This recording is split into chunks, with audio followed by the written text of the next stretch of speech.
Gordon Ramsay try to bury me alive, who he wants, I will bury him first.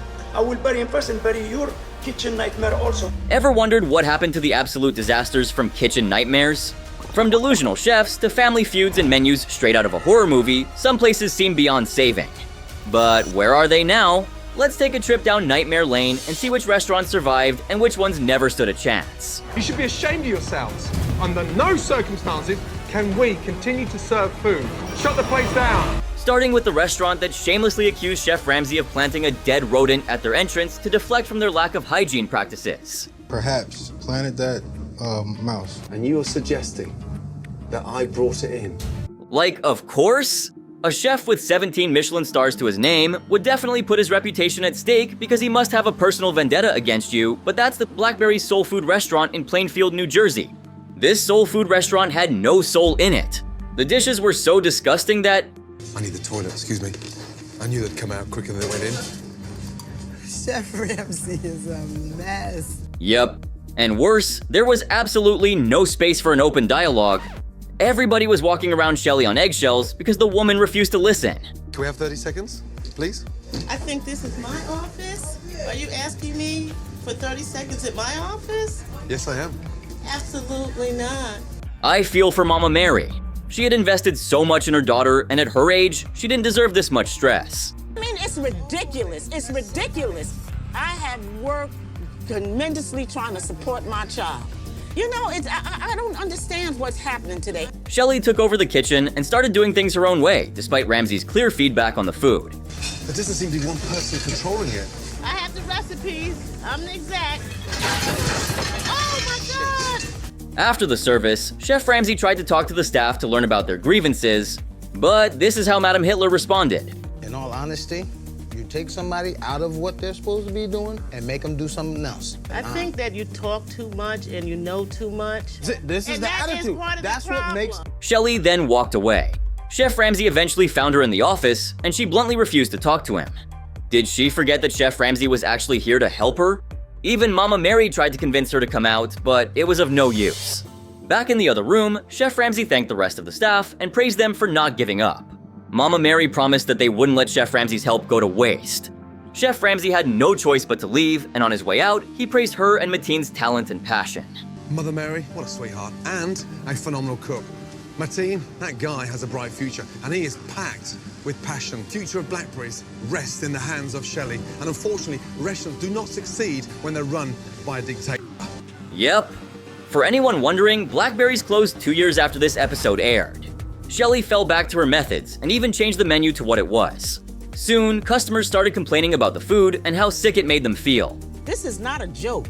Your livelihood is on the line. This is a testament to the famous old adage, pride has a fall. When asked about the closure, the proud owner of Blackberry stated that they had reached a point where they could no longer see opportunities for expansion. The official statement read, "I want to say we just no longer saw room for growth. We were so stagnant. We were maintaining barely, but not able to generate the clientele we wanted," Withers explained. "I think we gave it 10 good years. We had a wonderful time and are looking on to bigger and better things." The staff at Blackberry's also revealed in a message that the restaurant was unable to cope with an economic downturn and faced difficulties due to inadequate parking, among other things. I've known Shelley. We kind of grew up together, and she is a control freak. That was always the recipe for disaster. The location in Plainfield has now been taken over by a bakery called Un Nuevo Renacer Bakery, which appears to have received mixed reviews, but has been thriving in the spot where Blackberry's once struggled. Wondering what the people of Blackberry's are doing now? Shelley Withers moved on from Blackberry's closure to become kitchen manager at Aramark, the company behind many college cafeterias. She no longer runs her own restaurant, but stays active in the kitchen. On the side, she runs Absolutely Bling, creating custom rhinestone t-shirts. Mateen Booker, now an executive chef at OTG Management, previously worked at the Standard Hotels in Sunset Beach. He's been with OTG since 2016 and a chef to celebrities too, and has done well. Frankly, he was the only competent one in that kitchen, so it's no surprise he's thriving. Moving on to Dylan's Lounge, owned by Mohammed Islam. This restaurant's located in New York City, off-Broadway in the heart of Manhattan. Chef Ramsay then decided to order some dishes to see how Dylan's could handle having such a huge menu for one kitchen. As he scrolled through the menu, he swatted away a pesky fly. Looks like he wasn't alone after all, since this is what he had to deal with. flies everywhere. Yikes. This was reason enough for Chef Ramsay to quit and leave. And I know he must have regretted staying for the rest of the service, since things were only going to get nastier. Though the menu featured a wide range of dishes, except Chinese, behind closed kitchen doors, Dillon's only had Indian cooks. And quite expectedly, they didn't excel at Western cuisine. So how did they manage, you ask? Well, this guy, named Andrew, he was the operations manager after all, and pretty much every operation at the restaurant was thrown into his hands. From fixing the furniture, to cleaning, to keeping track of the stock, this next thing he did will shock you. Frequently, I will have to cook something because the cooks who make the Indian food don't know how to make American food. Was he a certified chef? Absolutely not. He just knew what Western food tasted like, so he just went with his gut. But could you blame him? He never asked for any of it. Chef Ramsay already had a bad feeling about the restaurant, but the creepy flies only confirmed his doubts. When the food arrived, Chef Ramsay thought it was necessary to do this. May the Lord above not poison me. Amen. I honestly would pray too. I guess his prayers weren't answered since Chef Ramsay was served a vegetarian platter with meat and a curry with rotten tomatoes. He then called the fritters dehydrated turds, which frankly, I wouldn't call an exaggeration. Chef Ramsay then went on to his second course, and when he got his plate, he noticed that it was smeared with dirt. As for the dish, he couldn't figure out what kind of meat was being used, and challenged the waitress by saying, If that's beef, then, hey, I was born in Bangladesh. Well, that's how deceptive things were at this restaurant. When Jenna walked back to the kitchen with some feedback, the chef couldn't even understand what she was saying without Mohammed's live translation. That's really inconvenient. After some back and forth, the chef finally revealed that it was lamb and not beef. Wow, out here, vegetarian platters had meat and beef buna were made of lamb. Could things get any worse? Well, they sure did. When Chef Ramsay walked into the kitchen to see what was taking so long, he saw something horrifying. Oh, holy Moses. Oh dear. Why the heck would someone plop a massive tub of chicken right on the floor? Talk about a hygiene nightmare. Chef Ramsay immediately had them move it up to the counter and called all the 3 managers and the owner over. He wanted to explain to them that what they were doing was very dangerous. And don't even get me started on the old fridge and containers. They were literally infested with cockroaches. It was a full-on plague situation. At this point, it was a full-on horror show. God's sake! Look at that! Chef Ramsay even found a bag of rotten salad that he was served earlier to taste. And to top it all off, he found chicken wings that had turned green. Chef Ramsay was grossed out to know that he had eaten here, and the level of disgust only seemed to be getting worse. I mean, just check this out. Look, Mohammed. I mean, it's not even a pepper. It's rotten. He then finds a rotten tomato, but where's the other half? Yikes. Chef Ramsay then made some big changes to their menu. He got rid of all the Western food and made the restaurant strictly Indian. Finally, Andrew could catch a break. He could actually focus on his main job. Meanwhile, the cooks were initially hesitant about the changes, but after tasting the new dishes, they were thrilled with the new direction. And Chef Ramsay didn't stop there. He went one step further and invited one of the top Indian chefs in New York City, Vikas Khanna, to help out with the menu. Here's a fun fact, Chef Khanna is not only well known and respected in India, but also a regular judge on MasterChef India. Anyway, Chef Khanna was impressed with the renewed quality of the ingredients and the potential of the restaurant.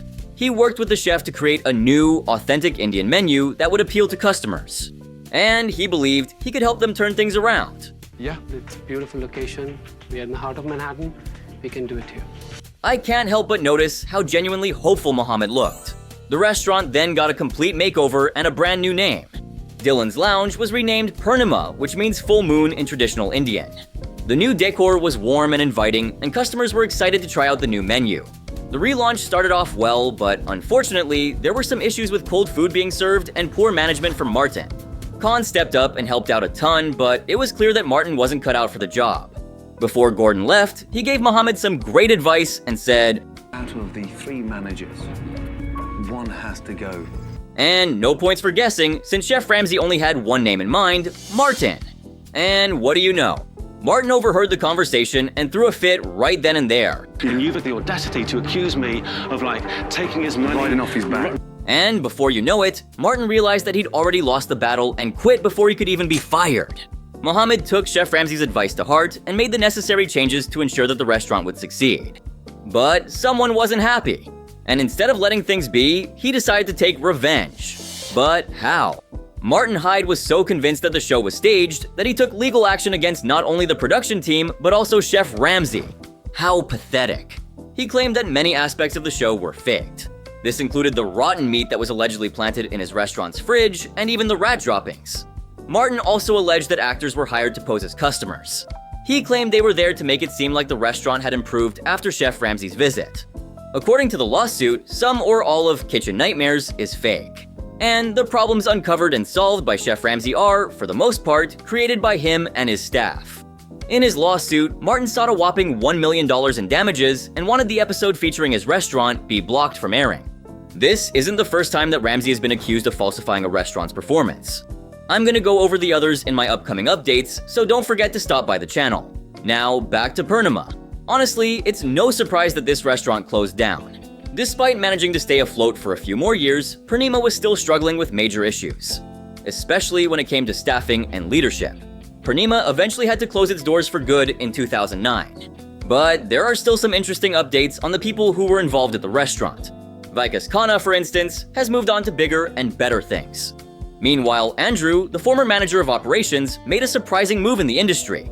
He's now a blogger and occasional writer for the Huffington Post, and has even co-authored a cookbook with Vikas. It just goes to show that even when things don't work as planned, there's always something new and exciting waiting around the corner. Anyway, no amount of Ramsay's magic could turn things around if the people involved could care less about changing. This episode, especially, was extremely disappointing. The restaurant was located in a competitive area where they needed to stand out to succeed. But at least they had a good location, however, it wasn't enough. I mean, the restaurant had 3 managers overseeing the quality and cleanliness, yet the infestation got so out of hand. It's disappointing to see a lack of attention to detail, especially in an industry where cleanliness and hygiene is crucial. What really irks me is the obvious managerial incompetence. It's the reddest of red flags. And to think that Martin had the audacity to make Chef Ramsay a scapegoat for all the health code violations he was responsible for. That's just awful. Chef Ramsay was right on money when he said this. I know my general manager knows what the fuck's going on in my fridges. Where are your standards? Our standards Look were- at it. There are simply no excuses to justify this neglect. They were putting people's lives at risk. Do you really think it makes sense that Chef Ramsay would put his reputation on the line to manufacture fake footage? Moving on to the worst people to grace the show. You want to wait, you wait. You don't want to pay what you have, and you f from here. Do you understand? Sammy Bouzaglo, born in Morocco, co-owned Amy's baking company along with his ex-wife Amy, or Amanda. Why are you behaving like this? Because I'm insulted. You verbally insulted me yesterday, and I held my tongue out of... This atrociously deluded woman was once convicted of a felony, and people who have watched the episode wouldn't find it very hard to believe. Not worth it. It's not worth it. He's a coward. I am calling the police. You guys are No, he's not calling the police. I know, but... News is, back in 2003, Amanda pleaded guilty to the misuse of a social security number after she tried to apply for a $15,000 bank loan. Back then, her last name was Bossingham. It was only after she married Sammy Bouzaglo in January 2004 that she started calling herself Amy. But what of the felony? 4 years later, in 2008, Amy surrendered for her time in federal prison and was released much later in October of 2009. Turns out, Amy met Sammy aka Salomon much after her previous marriage had failed. Well, I'm glad they found each other. Have you ever seen a couple as compatible as this? He is my soulmate, and we're in this business together, and we stand strong together. We have to, because there's a lot of online bullies and haters. Speaking of haters, I'm one of them. Anyway, guess what? She's not the only one with a nefarious past. Sammy also is a settler in the American military base of Israel. If you touch you come from here, I told you. You go. You. According to reports, he even had official bans against him in France and Germany. Sammy had such an aggressive temperament, and what you saw as part of the show was just a small glimpse into his life. And you don't know what is wrong with it. If you came to eat to enjoy, then you should know what you like to eat, sir. Back in 2014, TMZ reported that Sammy tried to threaten a customer, and this time, he didn't limit himself to his razor-sharp tongue, because this time, he decided to pull a weapon on the customer. Don't believe me? Take a look at this.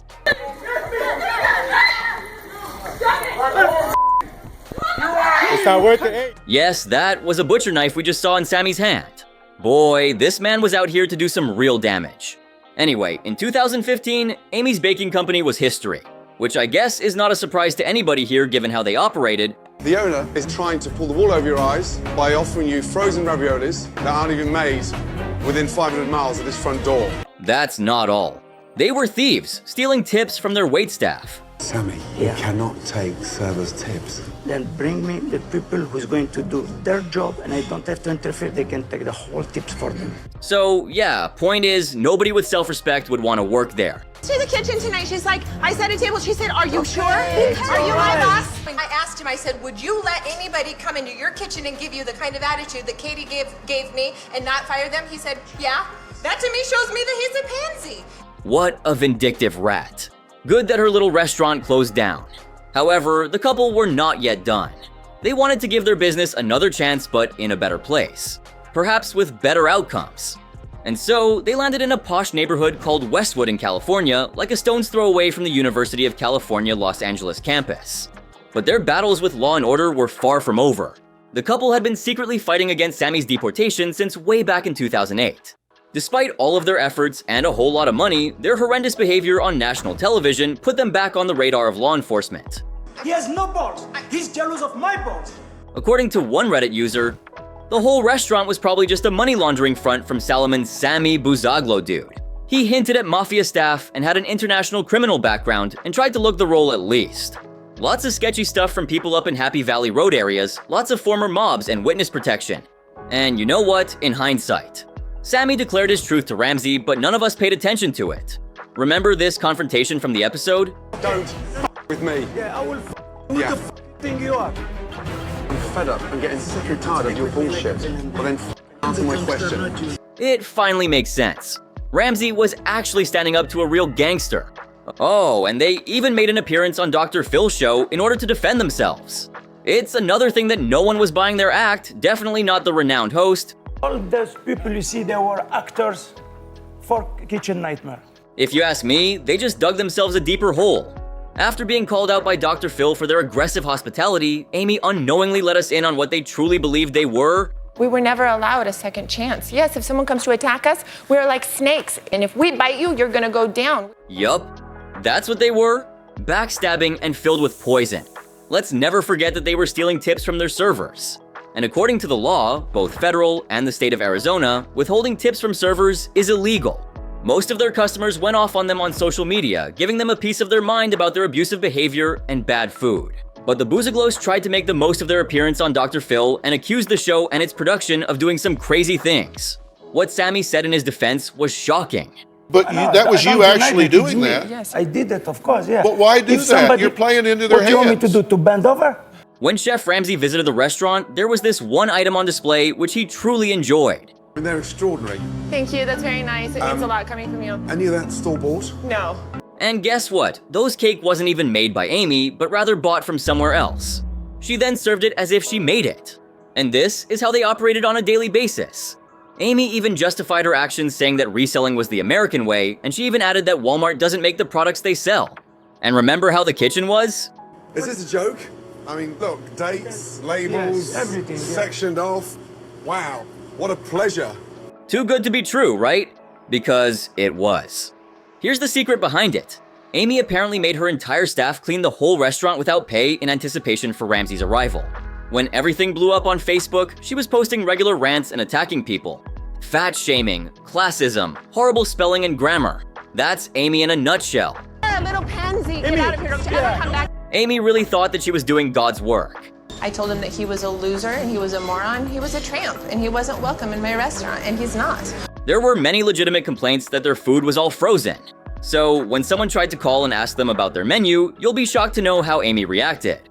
Well, let me ask you a question. Do you believe everything that you read online? If so, I have a beautiful piece of oceanfront property for sale for you right here in the desert. If people tell you to go jump off a cliff, are you going to do that too because you read it online? These are real, reasonable questions from a discerning customer. But just 50 seconds into the phone call, and Amy asked him to kill himself. Okay, then I'm going to go write it online, and I hope that you jump off the cliff, okay? Okay, just go on YouTube. Turns out, these two headstrong owners can't even stand each other anymore. It looks like all the lovey-dovey shows are finally out of the window. One of their common friends posted online saying, "It's kind of bizarre what's going on, but it seems Sammy is back in Israel and Amy is in the US. So there you go, it's basically over as of now. I think they must have driven each other nuts." You can find Amy on Instagram, where she posts instructional baking videos. She has a self-published cookbook filled with faux guru-inspired language, and nope, no one's buying it. Yes. Apparently, she put it up through a bunch of distributors, but none of them really sold it. I mean, she probably had it coming. Just in case you want to check it out, it's called Baking with Amy, Baking Up Some Magic. By magic, I think she means mayhem. I can think of a better title, Baking Bad Recipes for Disasters. This might actually be a bestseller. People come here to try to set us up because they think it's funny, because they have a hard-on for Gordon Ramsay. Ah, sure. If you remember, this is the only episode in the history of the show, in both US and UK versions, which didn't receive any help from Chef Ramsay. Now, Chef Ramsay is a man of incredible patience. He has dealt with more than his fair share of delusional, incapable owners, and for him to walk out says a lot. I've met 2 owners who I could not help. And it wasn't because I didn't want to, it was because they are incapable of listening. In fact, he was extremely low after the filming of this episode. As for Amy, it was absolutely terrifying to see her say this. We don't need his help. Maybe he knows that, and now he's gone. He walked away. He'll go on with his life. Sammy and I will go on with our life. Spoken like a true narcissist, not to mention with those cold and creepy eyes. I know you might be tempted to say that Amy is a Karen, but let me tell you, she makes most Karens look good and sane. According to the restaurant staff, after the episode aired, Amy and Sammy went ballistic and fired every single person working there, which is very on brand. But get this, the very next day, they called everyone back to do their shifts again. Like, you know how your toxic ex dumps you and shows up in your inbox with a creepy, "Hey, what's up?" because he needs something from you? Yeah, exactly that. Told me that I'm a thief and get out of his restaurant, and I threw the money at them and I walked out and told them, "Don't ever talk to me again, I'm done with this place." Good for her. In the revisit episode, we got to some bonus footage. Amy's got this serial killer energy and went around throwing accusations on Gordon like, He puts a giant rubber cockroach on the plate and left it there, left without buying a cake and thought that that was funny. We are dealing with that daily. in any frame that you can see that Chef Ramsay not once went as close as to touch her, even by mistake. And yet, he was slapped with a very serious accusation. Something that splashed across all the news channels. Sammy was crazy enough to accuse Ramsay of doing this. But the only thing that pissed me off is when he harassed my wife in the kitchen. This is why I went crazy about him. Anyway, how did Kitchen Nightmares react? They issued a statement that read, "The owners of Amy's Baking Company continue to make baseless and inflammatory comments. These ridiculous accusations are completely untrue. Do you need any more proof to see how deluded this couple really was?" Okay, let's be fair, I think Amy and Sammy both suffered from some deep-seated mental issues. Now, if you're looking for more updates on your favorite Kitchen Nightmares restaurants, make sure to let me know in the comments below. And if you enjoyed this video, go ahead and drop a like, subscribe, and turn on my post notifications. And hey, don't forget to watch this next video right here, it's wild.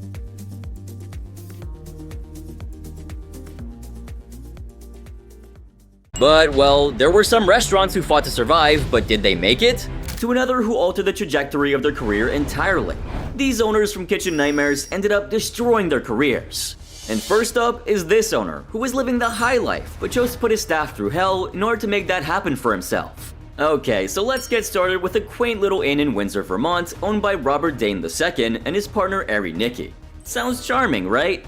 Wrong.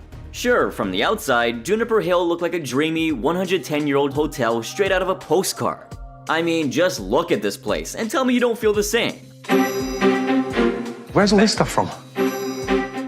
But wait, all you have to do is step inside and there's a whole different story waiting to unfold. Handwritten tickets, no time on there, no proper dates, no coordination. The poor management and kitchen chaos aside, this place was decked out with so many weird and old knickknacks that you'd think you'd stumbled into an antique store. This looks like it could be a beautiful room. We can't tell because it's stuffed with so much clutter. And get this, a night stay at this, museum would set you back a minimum of $350. So why were Robert and Ari drowning in debt? Well, it turns out they were living the high life while their business was sinking faster than the Titanic. It is filled with original works of art and antiques, all museum quality. Robert was really into treating his buddies to freebies while shorting his hardworking staff of a rightfully earned paycheck. If they were paid at all, it'd be late. And their tips? Forget about that. You don't get paid, and when you do... Not on time. We're supposed to get paid every 2 weeks. It was giving off major Amy's Baking Company vibes. I mean, surely you remember the kind of nightmare she put her staff through, right? I'm talking. I wasn't doing anything. I wasn't doing anything. Anyway, back to Robert and Ari, the pair who just didn't care. They treated the place like their personal playground, leaving their employees high and dry in the crossfire. And then I would have to demand to be paid back, or we weren't going to open for dinner. And to get this, she had to beg for her own paycheck just to keep the lights on for dinner service. Talk about a hot mess. But Chef Ramsay wasn't having any of it. He rolled in to set things straight, and boy did he uncover some dirt. So you're losing $200,000 a year? Turns out, Juniper Hill was once a gem, but then it hit rock bottom. And the head chef immediately brought Ramsay up to speed about everything, revealing how he went from making bank to barely scraping by. You're barely surviving. I don't know that I'm even barely surviving. But oh wait, there's more. The menu, well, don't even get me started on that. It was an even bigger mess somehow. Darling, is this a prefix menu or? Yeah. Because there's no prices on here. Yup, absolutely no prices listed, just a big fat bill waiting to punch your wallet in the gut. And the food, let's just say it wasn't winning any Michelin stars. I mean, Chef Ramsay couldn't stomach it. Sort of washy and soapy and $20 for that. And the cherry on top, the rooms were putting the nightmares in kitchen nightmares. What is that smell? It smells like raw sewage. One whiff and you'd swear you stepped into a sewer. And they had the nerve to charge $350 a night for that stench? No thank you. But the famous chef was not gonna back down, not today. And so he saved the day, at least for the moment. They need a structure, they need a mentor, they need some support, and all they get is nitpicks. And with that, the Juniper Hill rose from the ashes and became the Windsor Mansion Inn with glowing reviews on TripAdvisor to boot. But wait, it wasn't under Robert or Ari's direction. By the time the show aired, the pair was drowning in over $1 million of debt, owing money left, right, and center. That is insane. It was the worst management model I've ever heard in my entire life. Eventually, they just had to shut the place down for good, leaving behind a trail of unpaid bills and unhappy employees. That's very sad. Gordon is going to come into this place and say this place is f***ed. But hey, every dark cloud has a silver lining. Kenny Lucci and his sister Brenda Bradley swooped in and bought the joint and turned it into the Windsor Mansion Inn, a true beacon of hospitality. Meanwhile, according to a Reddit post, Ari was found cooling his heels in jail somewhere in Hillsborough County, Florida. I feel as if I'm at the end of my rope. Yup, the dude was arrested in 2015 with his bond set at $500. Well, of course Robert bailed him out and the case was dropped, but hey, he did spend at least a week in jail. Well, I guess these two owners learned an important lesson the hard way. You better not mess with Chef Ramsay, and definitely don't forget to pay your staff. Or worse, steal from them. But guess what? They were not the only owners who got into legal trouble. What happened with this next one is even more shocking. Get it, tough guy! Get it! Right now! Right now! Okay, so do you remember Peter's Italian restaurant? Who the f*** is it? Give me this now! Like 20 times! Oh boy, what a wild ride that was. So this episode kicked off in Babylon, New York, where we got to meet Tina's Italian joint, oddly named after her brother Peter. Now, Peter definitely wasn't any ordinary dude. Excuse me? He had this whole mobster vibe going on, throwing fits left and right, but deep down, he was a passionate guy. But only when it came to himself. I take so much pride in myself, my appearance, my car, my clothes. I take care of myself, and it shows. Meanwhile, the kitchen was a hot mess, with low-quality gear and an overworked Chef Robert struggling to keep things afloat. It looked like fucking camel's turd. It looks like something out of a fucking sci-fi movie. Okay, so enter Chef Ramsay, fashionably late thanks to Peter's antics. And almost as soon as he arrived, he dove headfirst into the food, and let's just say it wasn't really a pretty sight. From rotten salads, cold crab cakes to lobster ravioli that looked like baby food, Chef Ramsay was far from impressed. That's not even lobster, that's just like baby food inside gunk. And do not even get me started on the drama in the kitchen. With tempers flaring and enough blame games to put even the worst Hell's Kitchen services to shame, the chaos was audible throughout the entire restaurant. Stop now and get you a glass of orange juice. Do I have Look at me. Orange juice? Fuck yourself. But the famous chef was not ready to back down. He rolled up his sleeves and got to work cleaning up the kitchen and revamping the menu. With shiny new equipment and some good old-fashioned Italian dishes, things started to look up. Well, except for Peter, of course. What's going on? What happened? Don't conduct that in my business. No, you're right. Speaking of Peter, it turns out he had some serious debts and a knack for making enemies. I mean, the whole showdown on the street with the bill collector? Oh man, I would be lying if I didn't say that was epic. I've never seen anything like it before. Come on, I'll put you in the hospital.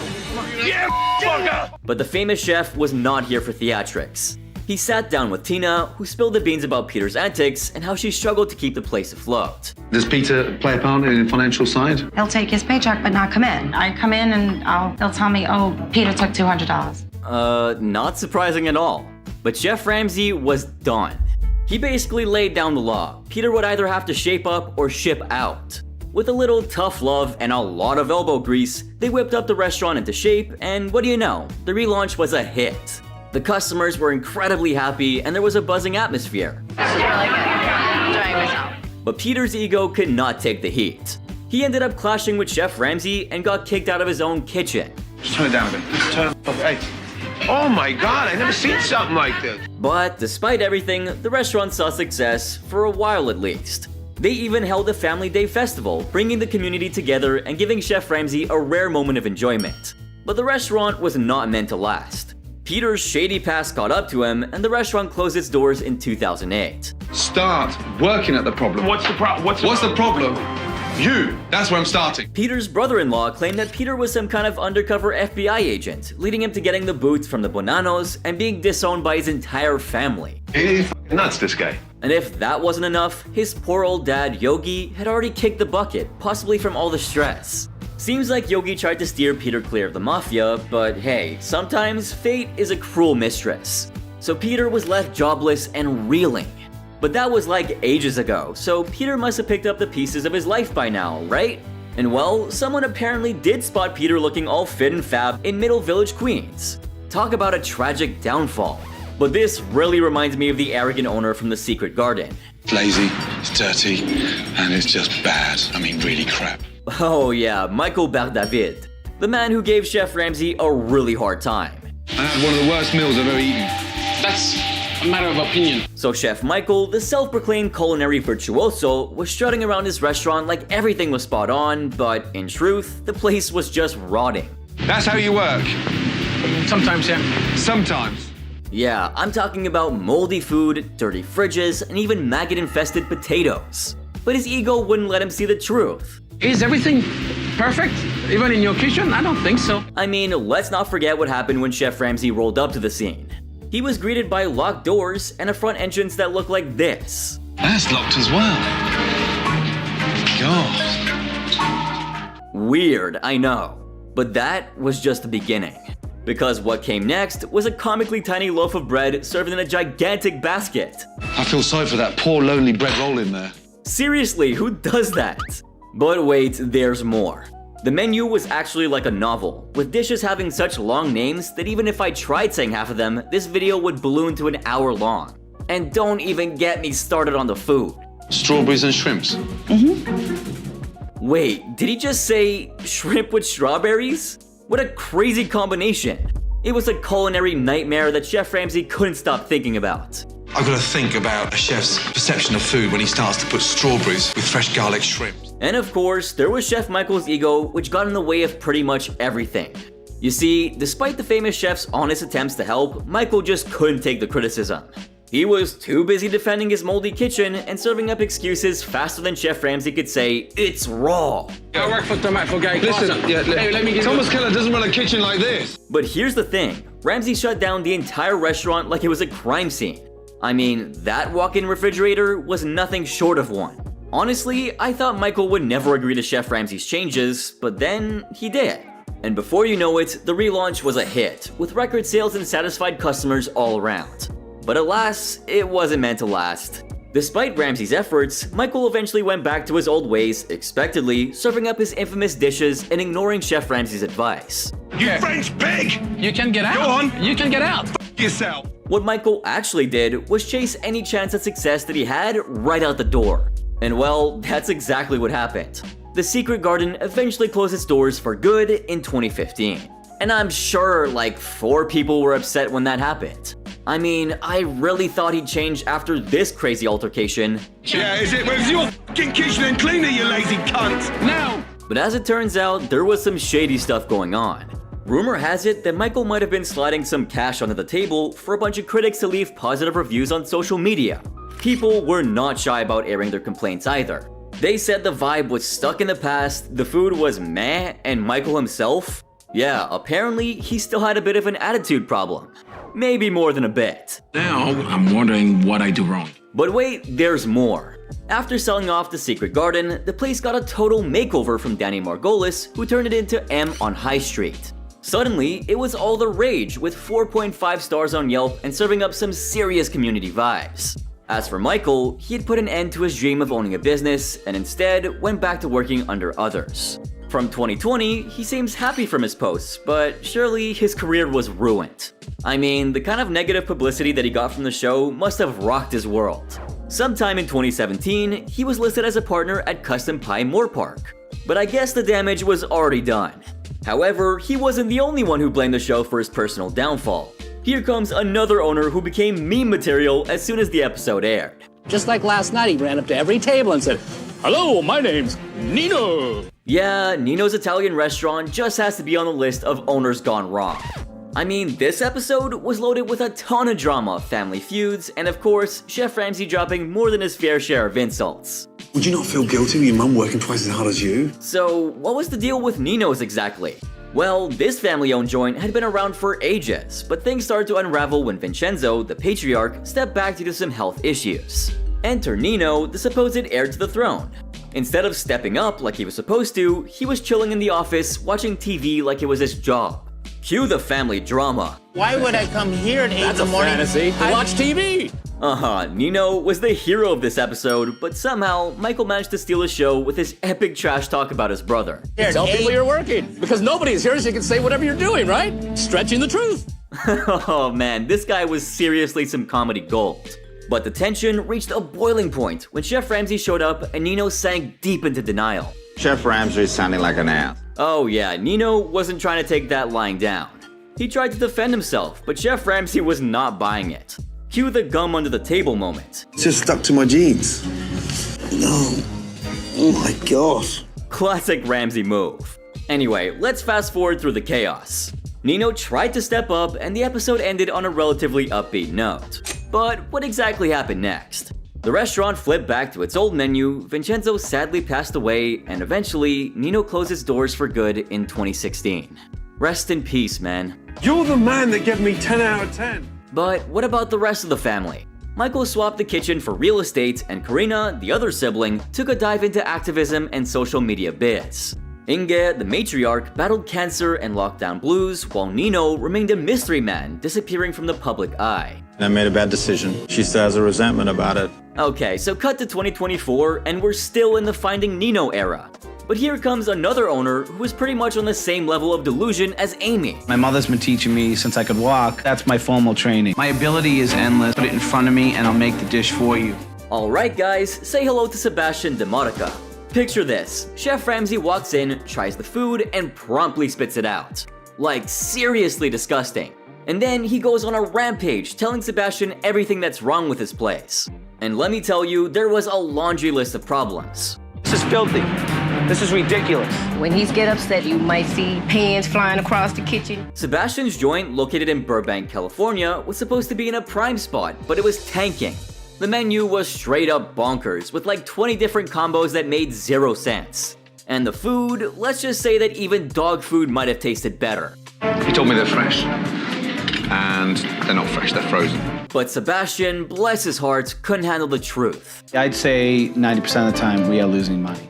Fast forward to the big relaunch, and surprise, surprise, Sebastian was already backsliding.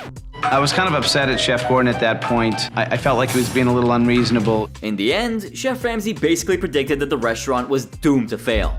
And guess what? He was right. The place shut down in 2009, and Sebastian hightailed it to Boston with his tail between his legs. It's not easy to accept. But wait, there's more.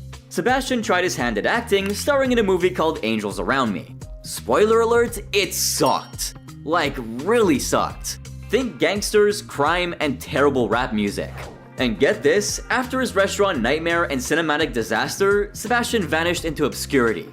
But surprise, surprise, he resurfaced as the proud owner of a tree removal company. Talk about a career change. But hey, at least he's found success in chopping down trees, right? Instead of cooking frozen pizzas.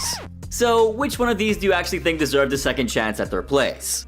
Let me know in the comment section down below. Well, you know what? A second chance doesn't always mean success. But what happened in this next restaurant was insane. This iconic moment from Kitchen Nightmares.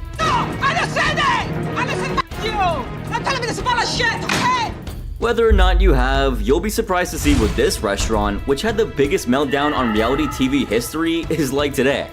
Oh boy, when it came to Luigis Ditalia, the family dynamics really raised the roof. And not in a great way. But after all the tears and a whole lot of fights, it turns out this Italian restaurant in Anaheim, California is still somehow open. Just not exactly in the same location though. You see, this restaurant has been serving customers since 1981 under the management of owner Luigi Catazzone, who started this venture with his father. And in the beginning, things started off on a pretty good note.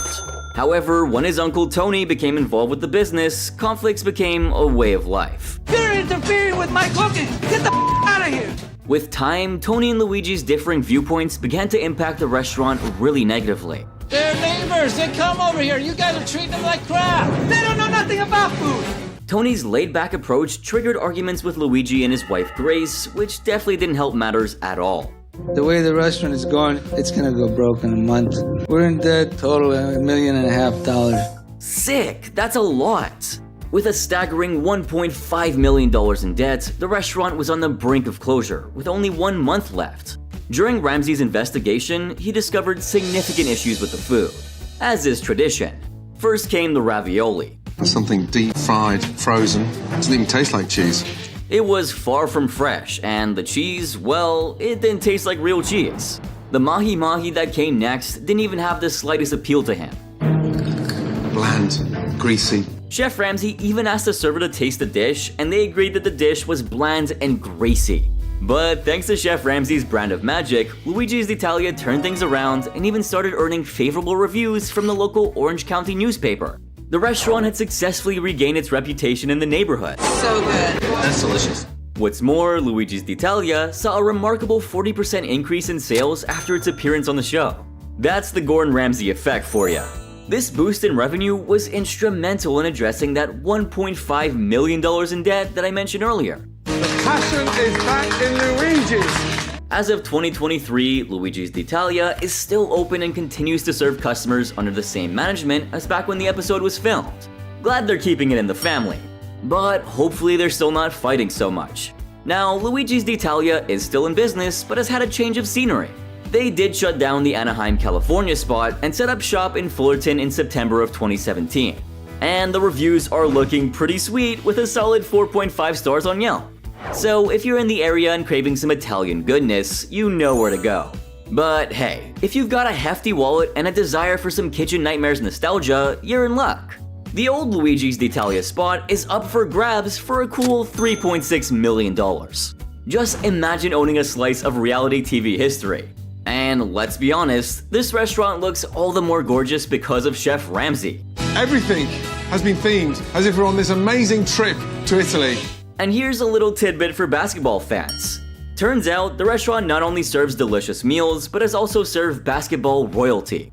Apparently, before Kobe Bryant's tragic passing, he was a regular at Luigi's. Well, cheers to good food, family reconciliations, and a touch of celebrity glam. But this next restaurant hit a really rough patch when the owner fell into a long-term coma. I'm of course talking about the Leon's restaurant in Montclair, New Jersey. The reins of the family-run restaurant were passed on to the inexperienced son, who had absolutely no passion for the business. Nowadays is awful. We are very slow. We had 12 to 15 tables on a Friday night, and that's bad. When the restaurant was deep in debt, they decided to seek help from Chef Ramsay, and this is what he uncovered. Crust looks very dark. Is that normal, lad, or is he just having an off day? The oven gets very hot, so... The menu boasted over 100 dishes, most of which were either really bland or went way overboard on the garlic. Even the chefs couldn't stomach their own food. I don't like personal. I don't like it. You don't like it? I don't like it. Oh yeah, they hated everything on the table. However, when Chef Ramsay decided to check out the walk-in freezer, he discovered a horror show of epic proportions. What's that in there? Fresh, it's frozen. From rotten food to cross-contamination, it was safe to say that things hadn't been in order for a long time.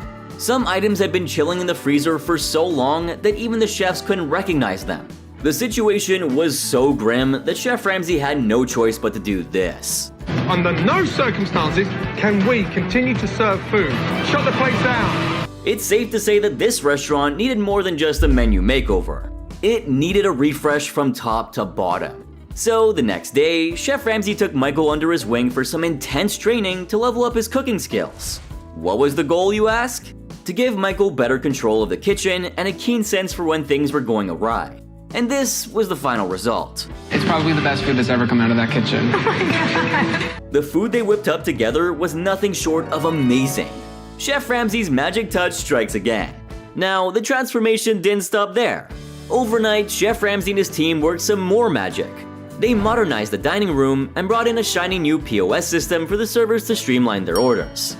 Menu-wise, Chef Ramsay gave it a makeover too, axing half of the items and introducing fresh, mouth-watering Italian dishes in their place. Everything on the menu was out of this world. As the staff sampled the new creations, the verdict was unanimous.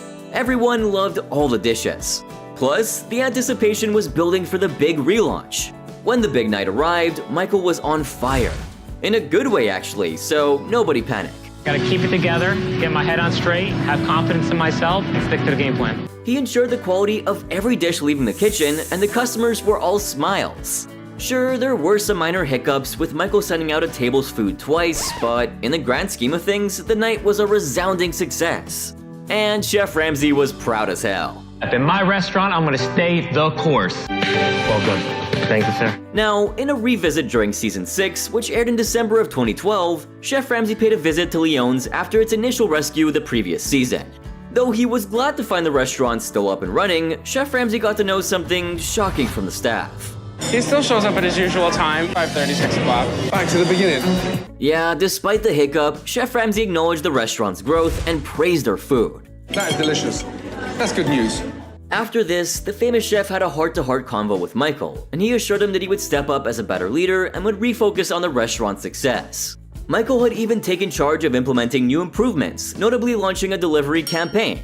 It seems like the revisit brought both accolades and a gentle nudge for the owner to stay committed to steering Lyons in the right direction. As of 2023, Lyons is still open and is happily welcoming customers. Plus, it's pretty impressive that they've been surviving for over 12 years after Chef Ramsay's visit.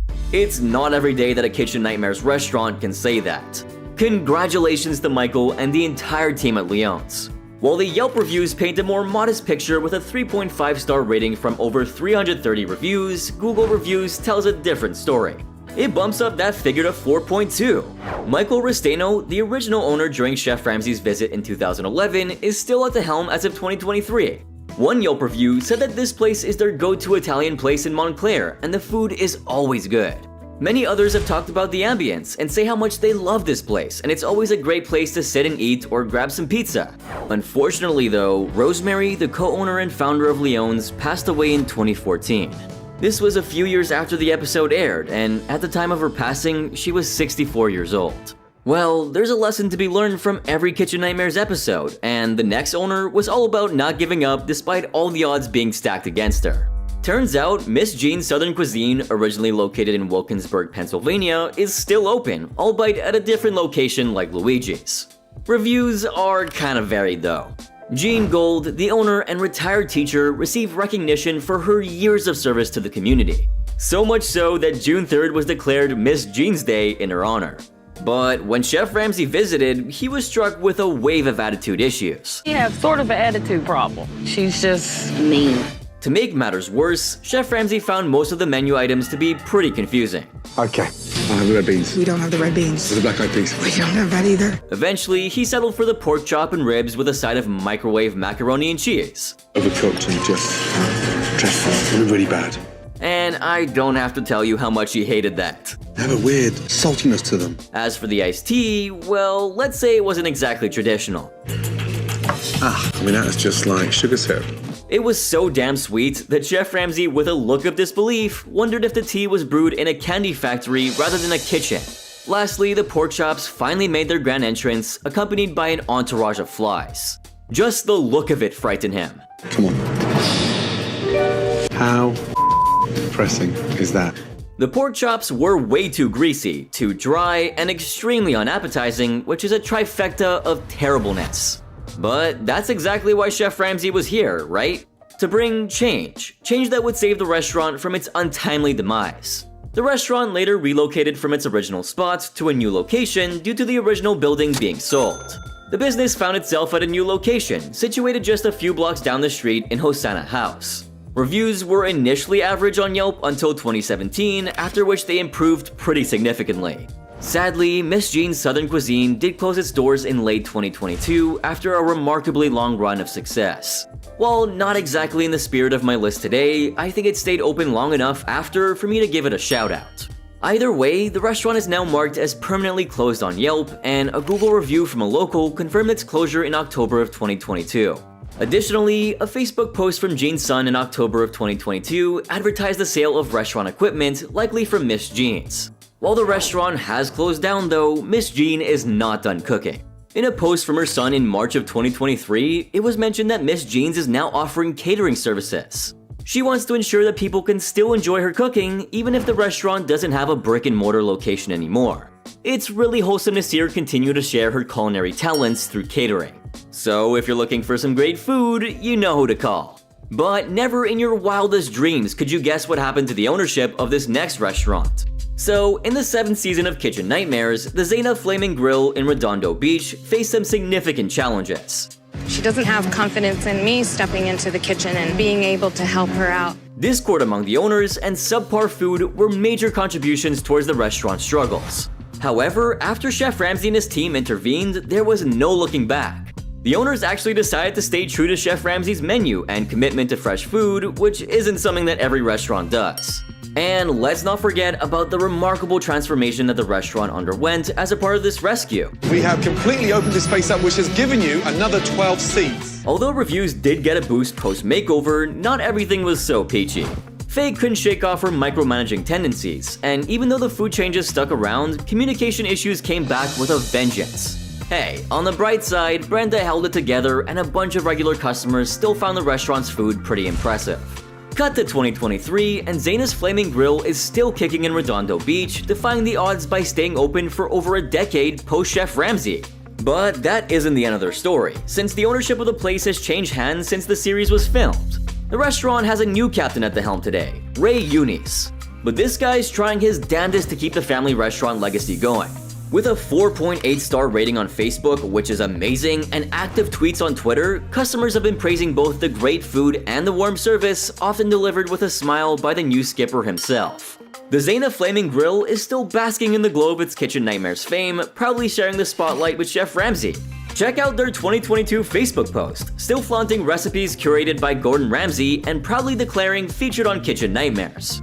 Believe me, the flame is still burning bright despite new management and a new location. The restaurant used to be on Pacific Coast Highway, but thanks to some landlord drama, they had to pack up and move to Artesia Boulevard instead.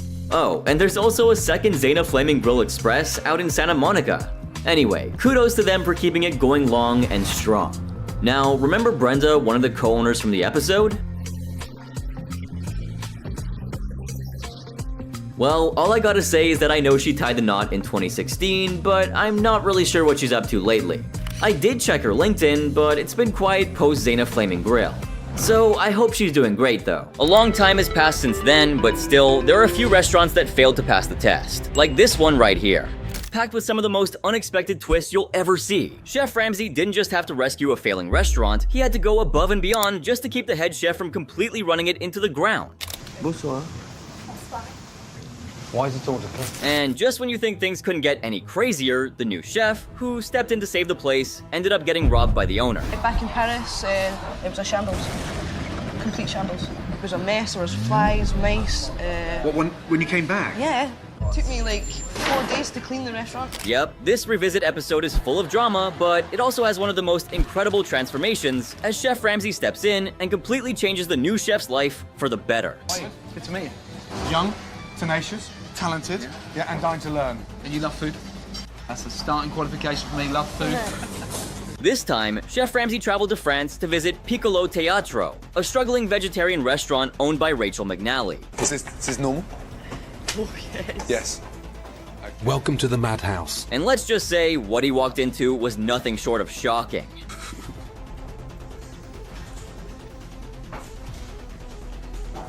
The food was so bad that even plain raw vegetables would have tasted better than what they were serving. Definitely not a good sign for a vegetarian restaurant. As Chef Ramsay dug deeper, he discovered that Rachel wasn't exactly the one who had financially built this business. Her father had invested all the money and she had contributed nothing. Instead of working hard to make the restaurant a success, she found herself drowning in debt, falling behind on rent, taxes, and loans. There is a bank loan which hasn't been paid for about 6 months. With all this chaos unfolding, Chef Ramsay needed to see for himself how the restaurant functioned during service. And well, it wasn't looking good. Rachel had only one waitress, her best friend Stephanie, and just 2 chefs in the kitchen. Fiona, who only worked 3 mornings a week, and Daniel, the head chef, who, well, let's just say he was part of the problem. At the start of service, Rachel is already frazzled, and things go downhill fast when it becomes painfully clear that Daniel has done absolutely no prep. And there's hardly anything on the menu, so he's not ready. I'd like to do some cooking yourself. And what is brilliant plan, you ask? Wing it. Non, on est en vente des choses. T'inquiète pas. On est en vente des choses, ça va venir. Pardon, monsieur. He works out of a tiny kitchen and confidently claims he'll just make something up when orders come in. That plan crashes and burns almost immediately when it takes him a ridiculous 20 minutes just to throw together 2 simple garden salads. C'est les légumes pour les laver.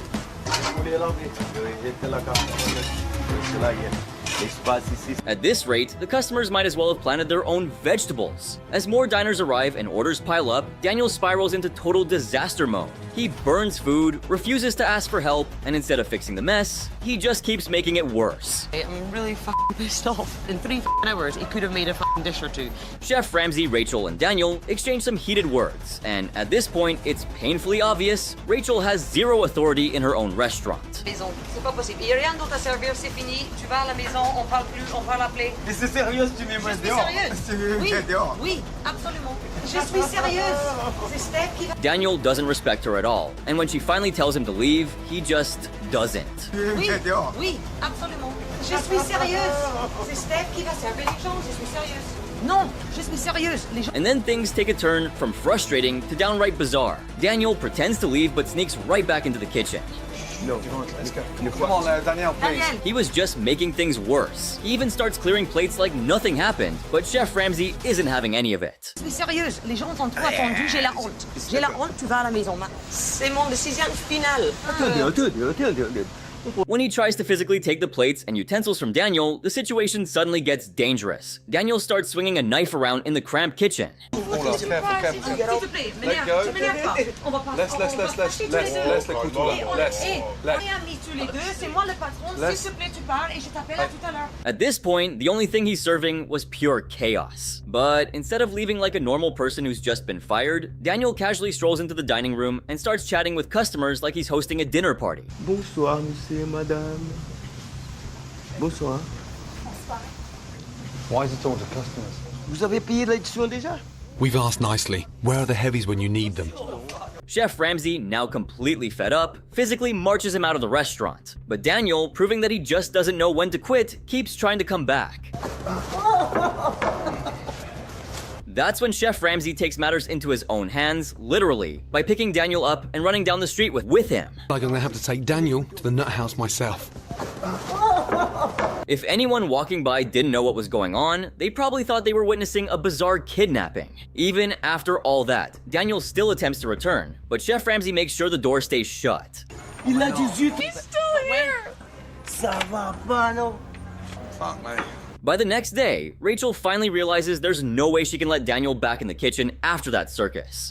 We can't, and I can't take him back now after that because that's just totally unexpected. It's completely disrespectful to me. However, with Fiona only available during the day, they're now severely understaffed. Until Rachel can find a proper chef, Stephanie, who was originally just a waitress, will have to step up and help keep the kitchen running. Let's just hope she can handle the pressure better than Daniel did. Fortunately, Rachel's dad, Brian, steps in with a potential game changer, India, a 23-year-old chef eager to prove herself. My daughter. How am I, darling?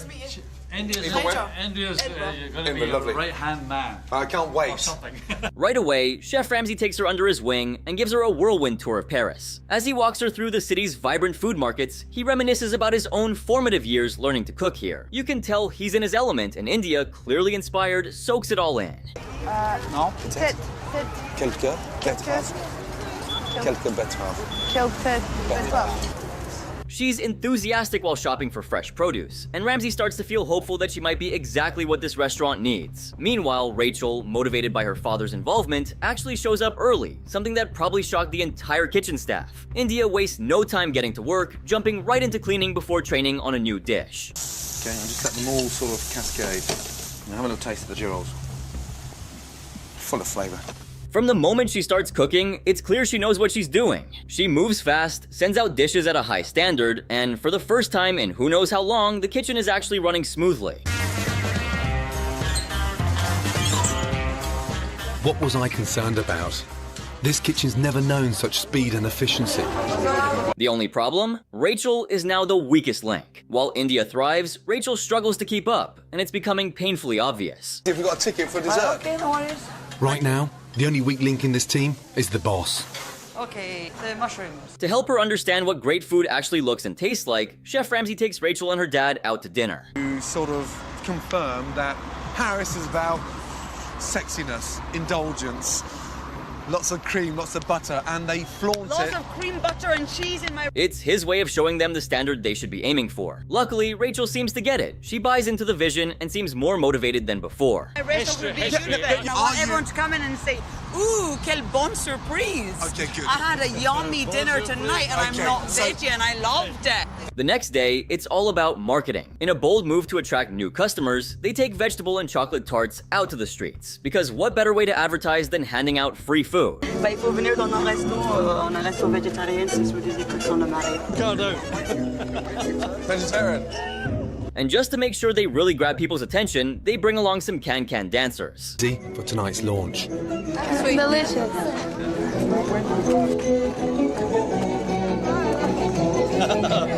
Because, well, why not? The plan works, and the feedback from potential customers is overwhelmingly positive. But there's still one big question mark: India. While she's clearly talented and a great fit for the kitchen, it's unclear whether she's willing to leave her life in Scotland to become Rachel's full-time head chef. In the end, she agrees to stay, but only under one condition. I spoke to Rachel. I'll take the position as long as she That's great news. gets her finger out her arse and starts working hard and on there on time. As soon as you go away, it better not. No. No. Keep it up. Rachel has to step up and actually run her own restaurant instead of slipping back into old habits. Chef Ramsay, not one to leave things to chance, also gets Brian to promise that he'll keep the pressure on Rachel, making sure she acts like a real boss. They're going to have to seriously run it as a business and make money, which they've got every chance of doing. For the big relaunch, Chef Ramsay introduced a brand new menu, featuring dishes like a toffee apple tart and a pea and courgette tart. Fresh, creative, and exactly the kind of food that could put Piccolo Teatro on the map. India even adds her own personal touch with a beetroot and goat cheese salad, showing just how much she's already bringing to the table. Goat cheese mixed salad, and the dressing is chive, basil, and olive oil. Rachel, at least on the surface, seems motivated after Chef Ramsay's pep talk, but he's not buying it. And as if on cue, she proves him right when she fails to have everything ready in time. 6. I like that. Rachel's talking the talk, but at opening time, she's still not ready. Right, ready to open the doors up? I need some bread first. Who's going to get the bread? Gordon. In a last-minute panic, she scrambles to hire extra serving staff, making desperate phone calls when she should have been focused on running the service. Despite the chaos behind the scenes, the fully booked relaunch kicks off, and something incredible happens. The food is a hit. I like a good beat. I like that salad, by the way. Nice and fresh. Yeah, delicious. Customers loved the new menu, and the restaurant pulled in over 1,000 euros in a single night. But there's still a glaring issue: Rachel. While the food might be great, she's not exactly delivering it with enthusiasm. Right, okay. She's distant, unengaged, and lacking the energy needed to truly lead the restaurant. By the end of the night, Chef Ramsay is more impressed with India than ever, but Rachel? He's still not convinced she's got what it takes. 100% convinced that Rachel has the right attitude to run a business. And if this doesn't work, and she doesn't make money in this place, With that, he says his goodbyes, grabs a sandwich, and reflects on his time in Paris. Now, if you're wondering what happened next at Piccolo Teatro, buckle up, because this story only gets crazier. Just 6 weeks later, Chef Ramsay returns, only to find that the restaurant has already shut down. She wasn't there. When he tracks down India, she reveals what really went down. After the relaunch, she briefly went back to Scotland to collect her things, ready to fully commit to the restaurant. But when she returned to Paris, she walked into a nightmare, flies, mice, and an abandoned restaurant. Just a beautiful menu up. I done all your dishes, and I added some more dishes on. And we done a great lunch service, but then Brian just says, no, that's it, I've had enough. Rachel had completely vanished, cutting off all contact. She wasn't there. With no one else to turn to, Rachel's father, Brian, stepped in to help India run a lunch service, but it quickly became clear that he had no interest in keeping the business afloat. 2 loans on the business now, paid one of them off. You're an amazing guy, you've bailed her out. Chef Ramsay, seeing India's potential, steps in and offers her work experience in London. Look at getting you some work experience in London. If she's not gonna, take full advantage of your level of excitement, then f it, I will. Okay. Okay? Meanwhile, Rachel was supposed to meet Ramsay, but shockingly, she just didn't show up.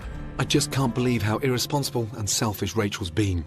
She's agreed to meet me today, and I want to hear what she's got to say for herself. Excuse me. Instead, Brian arrives alone, revealing the harsh truth. He's the one left repaying all the debt Rachel walked away from. 2 loans on the business now, paid one of them off. You're an amazing guy, you've bailed her out. When Rachel does finally show up, Chef Ramsay doesn't hold back. When India came back, excited and motivated to come and support your business, and she walked into a shop. Yeah, it was a mess. He called her out for everything, her irresponsibility, her failure to lead, and the fact that she left everyone else to clean up her mess. But rather than facing the truth, she walked out, proving once and for all that she was never cut out for this. That's enough of your abuse. I don't need this interrogation. I don't need it. Sorry. I'm out of here. Abuse? I don't need it. And in the most shocking twist of all, The Sun later reported that Rachel went on to become a £200 a night hooker in France. Meanwhile, India took full advantage of Chef Ramsay's offer, working at Boxwood before moving on to restaurants like Shaw's International Bistro, Cafe Fish, and Jeremiah's Tap Room. She's now the head chef at the Black Bull Hotel, proving that, at least for her, this crazy experience led to something great. Boxwood. Just got butterflies in my tummy, just want to get in the kitchen and start working. She'll be joining a brigade of 18 chefs led by head chef Stuart Gillis. As for Piccolo Teatro, it remained listed for sale until 2012, when L'Alimentari took over the space. And according to TripAdvisor, the new restaurant actually seems to be doing pretty well, something that probably wouldn't have happened if Rachel had stayed in charge. Even though Piccolo Teatro shut down before Chef Ramsay could even check in on it, this next restaurant somehow managed to survive till date. Remember, we are the bosses. But when Chef Ramsay revisited the Fenwick Arms, a pub in Lancashire, UK, what he found was just as shocking, if not worse. Head. When Chef Ramsay first came to this restaurant, the menu was a complete disaster, overcomplicated, stuffed with gimmicky, pretentious dishes that had no place in a proper British pub. Is this pub food? Because I can't quite believe I'm fucking standing in a traditional English pub. And who is responsible for messed up food? I don't claim to be God, I don't claim to be Jesus, but in my business and in my kitchen, my word is law. None other than the owner Brian, who was so obsessed with flexing his so-called gourmet cooking skills that he completely lost sight of what a pub should actually be. Extraordinary. Not what I imagined as a pub. Instead of serving hearty, comforting food, he was trying to turn the Fenwick Arms into a fine dining restaurant, stripping it of the warmth and character that makes British pubs so special. Chef Ramsay's solution? Strip it back. Keep it simple. For the relaunch, the menu was completely revamped with classic, straightforward dishes that actually fit the setting. There's hearty pea and ham soup, and the all-time classic, a simple prawn cocktail. A few prawns in the middle. Karen took charge in the kitchen, giving Brian the space to step back and let the team do their jobs. The food was a hit. Customers absolutely loved it, especially the gravy, which quickly became a standout favorite. Roast beef, and it was so good. It's with real gravy on it. Nice. Lovely. By the end of the night, the results spoke for themselves. The pub brought in a staggering £2,447 in just one service, £2,000 more than their previous Sunday lunch. Brian, for the first time, realized that the kitchen could actually function without him micromanaging every second, and he was proud of them. I mean, hell, it's a lot of excitement. The adrenaline is absolutely pounding through me. Keeping fine. It was a huge breakthrough, but the big question was, would he actually stick to it? So let's see what happened next at the Fenwick Arms after Chef Ramsay walked out the door. Just a month later, Chef Ramsay returned for a Sunday lunch, and at first glance, things looked promising. Good. Champagne for real gravy still there. Menu. You can notice that this... The car park was packed, sales of Sunday lunches were up by 30%, and they were churning out an unbelievable 250 liters of gravy a week. On top of that, the pub's website was suddenly drawing in 30,000 hits a month. By all accounts, it seemed like the Fenwick Arms had finally turned a corner. But then came the bad news. Brian was back in the kitchen. In the kitchen? He's where? In the kitchen. He's in the kitchen? With a light. What in the... What in the are you doing in here? Hello? Hello. I thought you were doing the Great Northern Run. And not just temporarily, he had returned a mere 7 days after Chef Ramsay left, which meant one thing. His signature over-the-top plates were back too. Some of the plates. Oh no. Yep, some of the plates. That was... Oh no. Why? When Chef Ramsay visited again for a proper Kitchen Nightmares Revisited episode, it was clear that the positive changes hadn't lasted. Only about 45, just go up to 50, yeah? Over halfway, yeah? Keep it going, yes? Only one of the original kitchen staff remained, morale was in the gutter, and worst of all, Brian was back to controlling the menu. Fish pie, a Lancashire cheese and onion pie, a Herdwick mutton and pearl barley pie, Savoy cabbage and smoked bacon pie. The man just could not let go. They were gone. You But told we me had- you were selling them all. Well, we sold quite a lot. To make matters worse, he had even started sneaking in new fancy plates, undoing the entire keep it simple philosophy Chef Ramsay had drilled into him. What are they for? Strawberries. Elaine strawberries. Oh my God, what are they for? Lemon tarts, I think. Strawberries, lemon tarts. But Brian's biggest problem wasn't just his stubbornness, it was competition. A rival pub, the Highwaymen, had recently opened nearby, and it was pulling customers away.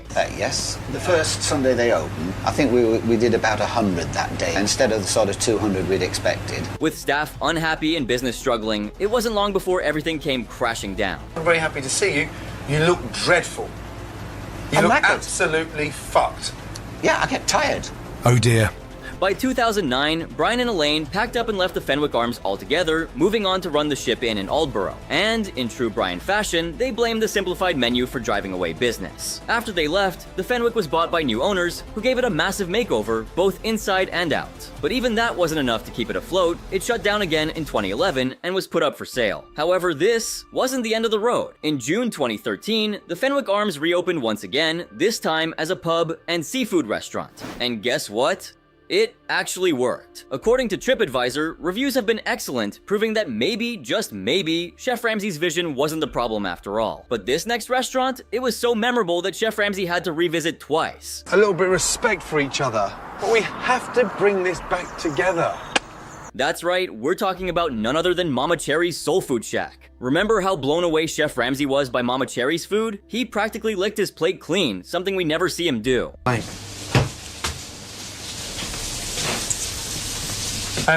Thank you. The flavors were incredible, and for once, the problem wasn't the food itself. The issue? Mama Cherry had a bad habit of freezing everything, sucking the soul right out of her dishes. Luckily, Chef Ramsay helped her realize that fresh food was the key to success. By the end of the episode, the relaunch was a smash hit, and things were finally looking up. But what happened next at Mama Cherry's Soul Food Shack? 2 months later, Chef Ramsay returned to check in, and things were better than ever. Oh my God! My cousin! You're in the dining room? The food was flying out of the kitchen, business had improved, and they were so busy, they decided to close on Mondays just to keep up. For the rest of the week, fully booked. Here we go. The team has been stripped down, and the customers seem to love their new improved food. Then, a year later, Chef Ramsay made another visit, and that's when things took a turn. Mama Cherry's had expanded into a much larger space, now called Mama Cherry's Big House, and business was booming. Mama's soul food joint has certainly gone up in the world. Look at the size of that. They were doing 1,000 covers a week and had even hired 9 chefs to handle the demand. On paper, it seemed like a success story. Where's our standards gone? Just, where's the passion gone? But then Chef Ramsay checked the freezer. What he thought was a lasagna turned out to be, wait for it, a peach cobbler. And it didn't stop there. This is a nightmare. The kitchen can't cope and have gone back to their bad ways of pre-preparing food to cater for the huge demands. Tray after tray of frozen, pre-prepared food, undoing everything he had worked so hard to fix at the original shack. Turns out, the team simply couldn't keep up with demand and had fallen back into their old habits, and it was easily noticed by the customers. A bit disappointed, to be honest. Like, kind of with all the reputation Mama Cherry's got, I just thought it's all very bland and very small portion. Complaints rolled in, with many saying the food wasn't as good as they expected. Some were so disappointed they wouldn't be coming back. Even Chef Ramsay, after seeing the kitchen, admitted he didn't want to eat there anymore. I arrived, I didn't even want to eat. Don't take that personally.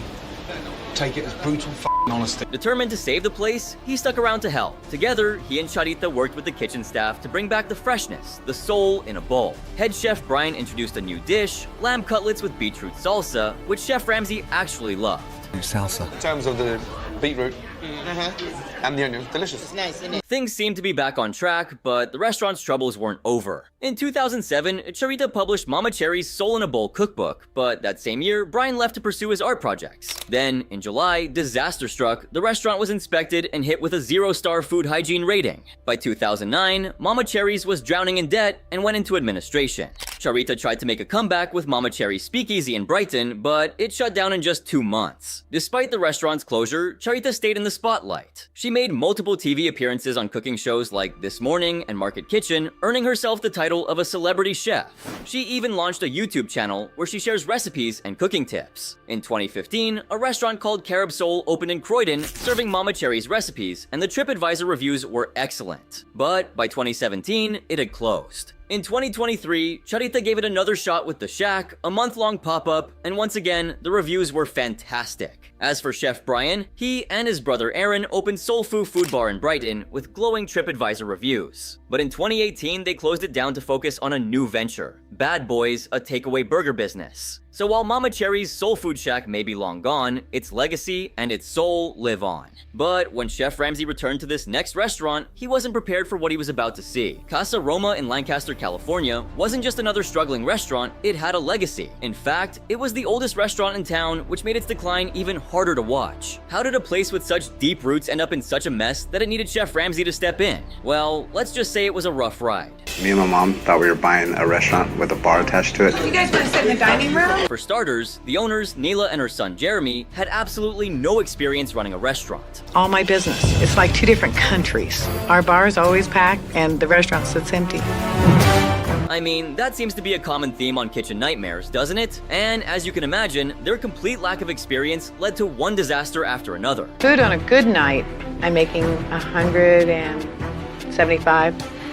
On a slow night, I'm making $9. The list of problems was endless, which is exactly why they had no choice but to call in Chef Ramsay and hope for a miracle. One of the biggest issues? Their finances were an absolute mess. We've had almost 20 chefs over the last 2.5 years, but I've had Drew for a year and Eric for almost 6 months. They weren't just struggling, they were barely hanging on. They could hardly afford to put food on their own table, let alone keep the restaurant afloat. And to make things even worse, they had somehow gone through over 20 chefs in just 2 years. That level of turnover is just insane. Food yet? He lacks getting the food out in a timely fashion. And his food is very bland. It's dry. By the time Chef Ramsay showed up, the kitchen was being run by 2 chefs, Drew and Eric, but if you asked anyone working there, it seemed like Eric was the one in charge. And honestly, he acted like it too. I make the food taste good, it's presentable, and it's like, shit, that's pretty damn good. As if things weren't already bad enough, Eric had an ego the size of California. He thought he was some kind of culinary mastermind, even though the endless complaints said otherwise. Eric and I do not get along in the kitchen because he doesn't produce very well and he expects me to do everything. And to make matters even worse, he and Drew couldn't stand each other. Their constant clashes just added more chaos to an already disastrous kitchen. The time. I don't care about getting rich from here.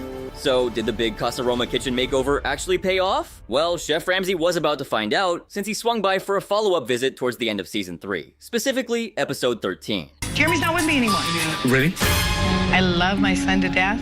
You know, I love all my kids, but we just couldn't work together. By the time he returned, Chef Drew was long gone, and Neela had completely bought out her son's share of the business, making her the sole owner. It'd be very sad for this place to close because I love this place.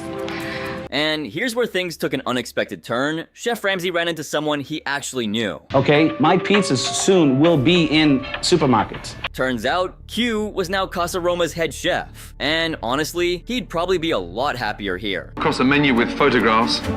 Get the out of there. Yeah, pretty wild. Here's the kicker: when Chef Q first walked through the doors of Casa Roma, Nila recognized him immediately. She didn't even hesitate. She hired him on the spot, likely hoping he'd finally be the one to bring some much-needed stability to the kitchen. And for a while, things were actually looking up. Nila proudly shared that they were now serving 28 to 30 dinners a night, a huge step up from the disaster Chef Ramsay had originally walked into. Since the episode aired, business had increased by at least 33%, a rare kitchen nightmare success story. And to make things even better, Chef Ramsay had one last surprise before leaving. Casa Roma was set to receive an official certificate from the local Chamber of Commerce.